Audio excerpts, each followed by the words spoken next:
하루살이는 입이 없다. 소화기가 입이잖아.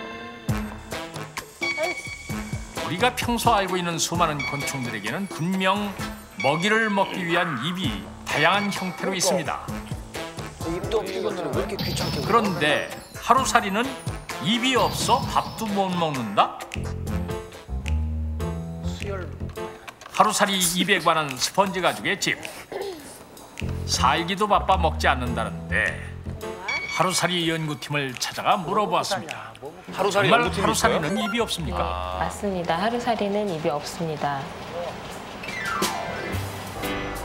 그럼 지금부터 하루살이를 잡으러 가보겠습니다. 하루살이가 많이 서식한다는 곳을 찾아 떠난 스펀지팀. 그런데 더 이상 가지 않아도 된다는 연구팀. 무슨 일일까요? 네? 여기 간판에서 채집할 건데요. 이 근처 간판에 몰려들거든요. 그래서 간판 앞에서 채집을 시작했습니다. 좀 저녁 좀 위험할 텐데 하루살이 오래 살아가. 하지만 거미줄에 붙어 죽어가는 대부분의 하루살이들. 오늘 채집할 하루살인데요. 이게 동양 하루살인데 다 여기는 지금 죽어 있거든요. 저쪽 만두집에 있는 간판으로 가죠. 만두집 간판으로 이동. 다시 채집을 시작합니다. 불빛을 찾아 모이는 습성 때문에 밝은 곳이면 쉽게 하루살이를 발견 채집할 수 있었습니다. 그런데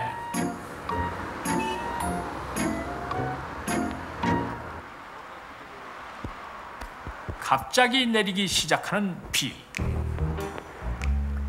하루살이는 일반적으로 비를 맞으면 쉽게 죽어버린다고 합니다. 세상에. 불쌍하네. 불쌍해라.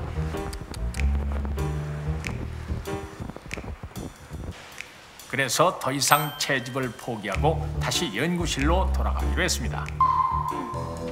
채집 장소를 출발한 스펀지팀은 깊은 밤이 되어서야 다시 연구소에 도착.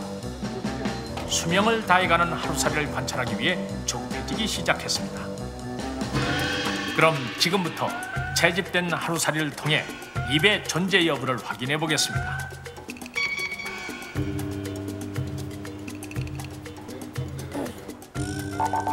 그런데 죽었어요? 관찰하려 했던 하루살이가 안타깝게 죽어버리고 말았습니다. 다 죽었어? 나머지 하루살이도 모두 죽었습니다. 그래서 살아있는 하루살이를 잡기 위해 스펀지팀은 다시 출발했습니다. 왜 다 죽었지? 새벽이네요. 도대체 하루살이는 얼마나 살 수 있는 것인가요? 하루 이상 이틀 정도 사는데요. 오늘 저희가 채집한 거는 4시간에서 6시간 정도 살거든요. 세상에. 하루도 안 되네요. 동양 하루살이의 수명은 4시간에서 6시간. 하지만 이미 성충이 되고 얼마의 시간을 보낸 하루살이들. 따라서 채집 후 가능한 빨리 돌아와야 살아있는 하루살이를 볼 수 있습니다.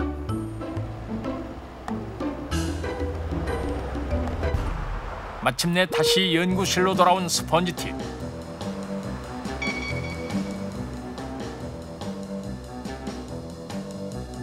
두 번의 채집을 통해 다행히 아직 살아있는 하루살이를 볼 수 있었습니다.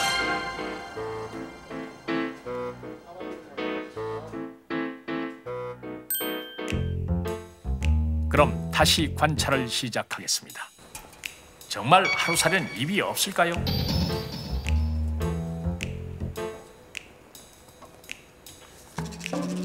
이것이 바로 50배로 확대된 하루살이 성충입니다.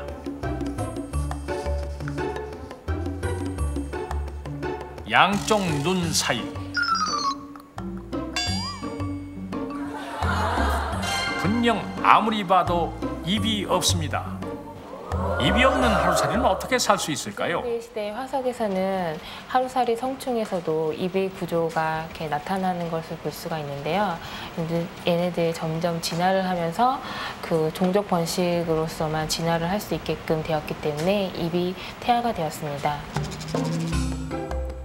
그러나 더 확대를 해보면 혹시 이것이 입은 아닐까요? 하루살이의 입은 그 유충 시기에는 입의 구조를 가지고 있지만 성충이 되면서는 입의 구조가 퇴화가 됩니다. 이것이 바로 하루살이의 유충. 일반적으로 이제부터 드라마가 물 속에서 시작됩니까? 서식하며 성충이 되기를 기다리는 기간이 약 1년. 1년? 그런 하루살이의 오래 유충에는 사네. 분명 입이 있습니다. 몇 시간 살라고? 그리고 하루살이의 아성충 역시 입이 조금 남아 있습니다.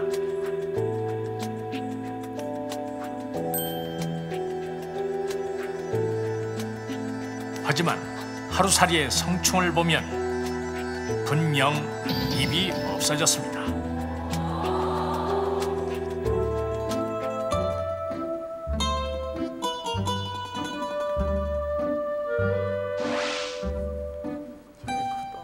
하루살이는 하루밖에 살지 못하지만 맑고 깨끗한 동네에서만 살다 갑니다.